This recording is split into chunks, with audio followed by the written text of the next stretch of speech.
ఈ నగరంలో ప్రయాణికుడు మొదలైతే సిగ్నల్స్ దగ్గర ఆగే వ్యవస్థను తగ్గించాలి.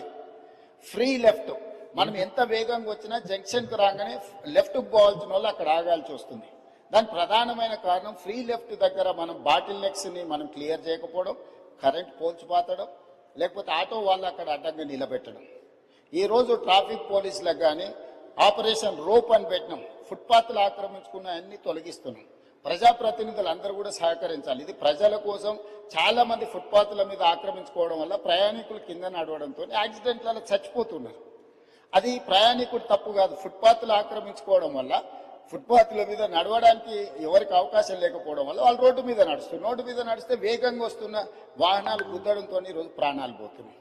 అందుకే కొంత కఠినం అనిపించినా, కొంతమందికి చిరు వ్యాపారులకు కొంత కష్టం అనిపించినా, ఈరోజు ఫుట్పాత్ ఆక్రమణలు తొలగించడం ద్వారా ప్రాణాలను కాపాడాలనుకుంటున్నాం.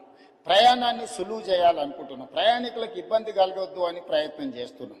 ఒక పక్కన ట్రాఫిక్ సమస్యను ప్రజాప్రతినిధులు ప్రస్తావిస్తారు, రెండవ పక్కన ఈ ఎంక్రోచ్మెంట్లను తొలగించినప్పుడు మళ్ళీ మీరు తొలగించడానికి వీల్లేదని రెండు రకాల వాదనలు మనం వినిపిస్తున్నాం.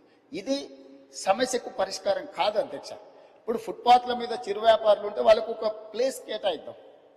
ఎక్కడైతే వాళ్ళు వ్యాపారాలు పెట్టుకోవడానికి అవకాశం ఉందో, చిన్న చిన్న వ్యాపారాలు పెట్టుకోవడానికి ఎక్కడైనా ప్రభుత్వ భూములు ఉంటే వీళ్ళని తీసుకెళ్ళి అక్కడ పెడదాం. ప్రజలకు కూడా, కొనుగోలుదారులకు కూడా సౌకర్యంగా ఉంటుంది అధ్యక్ష.